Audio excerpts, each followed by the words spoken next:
Assalamu alaikum. Welcome back to Hilaal Live. Thanks for watching us on channel 347. Also on our live stream, www.hilal.tv.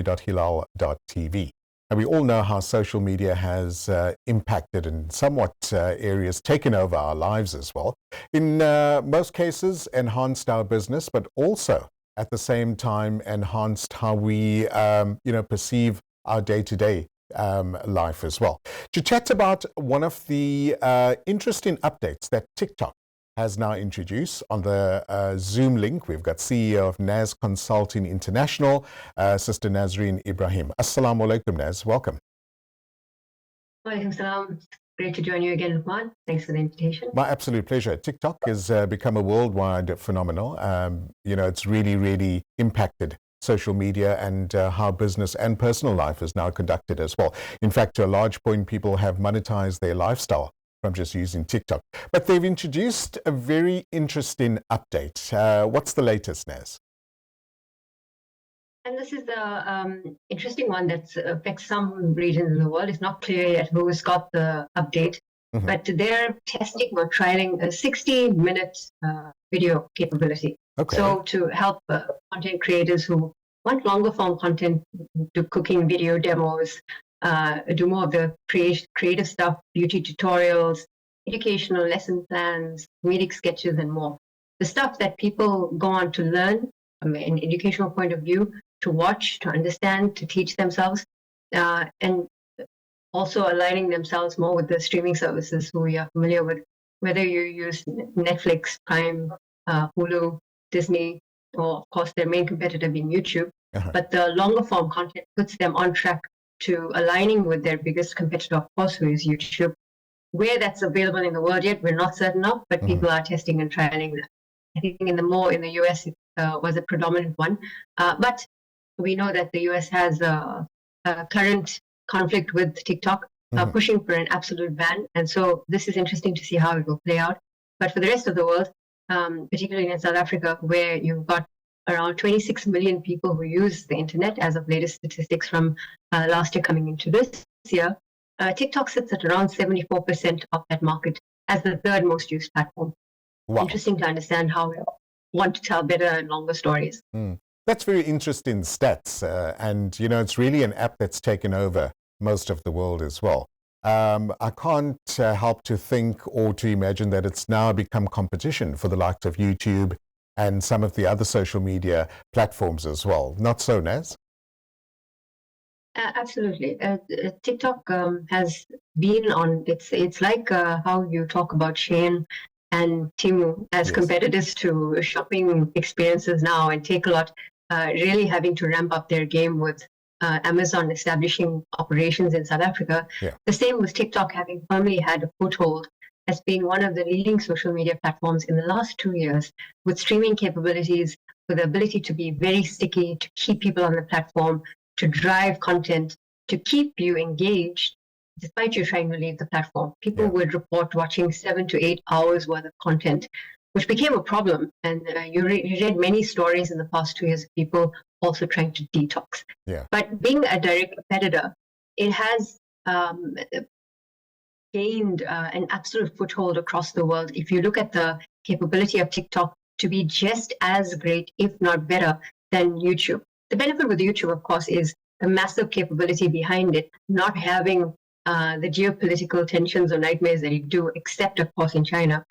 Or it does, it faces.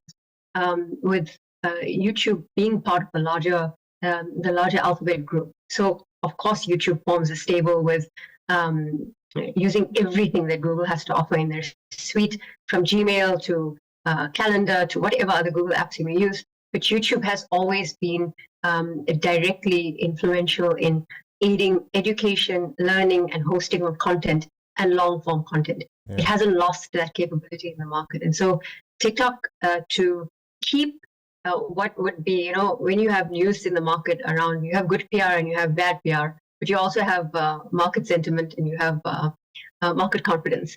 And the market confidence is still strong for TikTok. You see increased usage across the world, but the threat by the US to ban it almost puts a little bit of a dullness on its shine But we haven't yet experienced the 60 minutes, so it'll be interesting to see when it comes to this region. Interesting, because we all know that, the short bursts of videos is what attracts TikTok followers, users Yes. around the world as well. 60 minutes, I can't help but think that it's going to now create a different content creator and attract a different market, or maybe an extended market from what they currently have. An extended market indeed, and it also opens up a whole host of creative advertising opportunities for all kind of businesses, especially larger businesses who have the budget and the capacity or the resources to be able to utilize taking all forms of longer content, whether they're breaking first on TikTok, which could be a tactic for customers to do so, to launch a new product, to unbox, to unveil. The terms synonymous with what creators produce on TikTok: unboxing, get ready with me, Yes. Mashups, or stitching together a response to someone else's thing that they've done, which has gone viral, like the Go Meow video, which the Kiflis has done, and everyone must have seen this. This cat, ginger cat, it says "Go Meow, go meow," and it's supposed to be a behavioral characteristics of cats who are ginger in color, which is, by the way, is one of my favorite videos. But besides that, the point is the Kiflis then stitched it with his own musical element, and it's gone crazy. So when you think about that component, and then you see women say, "Get ready with me," TRWM, hashtag, or movement that suddenly erupted, and all of these things contribute to what the studios who are production studios. Netflix has been, I think, number one in understanding production value of cinema or documentary value. And YouTube is obviously running high against that, so is Prime. When you look now at TikTok, people are looking at an opportunity to either break first there, and it's not news you're breaking like you would on X, but you're breaking the high anticipation value of things that excite, anticipate, people have an anticipation for them, especially from an entertainment perspective. So it's quite interesting to see the 60-minute video upload will have an opportunity because of the performance and the popularity of this platform. What that will mean for going in the future, we don't have the data yet to test, so it's something to watch out. Of course. I think potential challenges that we could be facing is things like copyright infringement or maybe inappropriate content, on longer videos, because policing that may be quite of an issue. Yeah, and it's a conversation you and I are going to have constantly, going on into the future. The policing of content has long been a point of contention with all social media platforms.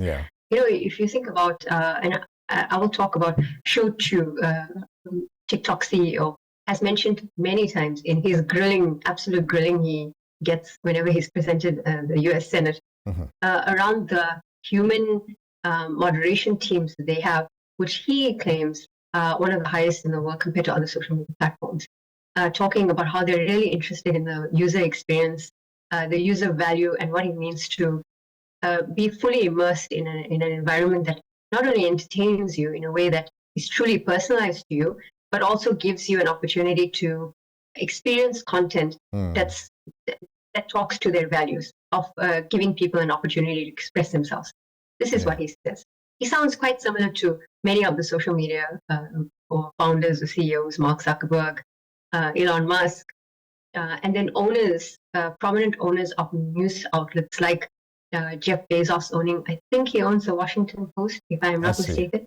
I need to double check that to see who's owning what currently, and if they haven't sold the thing off to buy some mega yacht. But if they haven't, then they own these things. So it's interesting to note that I'm now remembering that Meta came under a lot of fire in the last year, and they have been doing so consistently, for farming out content moderation services to Africa, because the resources are much cheaper here, but not investing in understanding or looking after the huge teams that sit through these content moderations to pull off harmful content, but have such a terrible backlash to their psyche, to psychology, to their capability to perform or dysfunction after that, because they were so traumatized by the absolute sheer amount of content. also would be worth noting at this point that TikTok is going to rely heavily on its increasing AI capabilities, as every business is these days, to be able to moderate content and just keep feeding that monster called the algorithm. Yeah. CEO of Naz Consulting International, Nazareen Ebrahim, shukr so much for joining us. Really appreciate your wisdom and insight into this phenomenal, application that is taking over the world. And we'll definitely keep our eyes peeled and to bring you more information in the near future as well. Have a great evening. Assalamu alaikum. Wa alaikum assalam. Talk to you soon. Right, that's the first part of Hilaal Live as we delve into the world of TikTok. I'm sure most of us have the app on our phone, on our computers, use it for business, use it for personal life as well. So they've now introduced a 60-minute long video, which you can now put onto TikTok, which now creates and opens up a whole new avenue on content creators. And I'm sure people like news outlets and, TV series apps may benefit from this as well. We're going to take a short break. When we come back, we chat a bit more on Hilaal Live.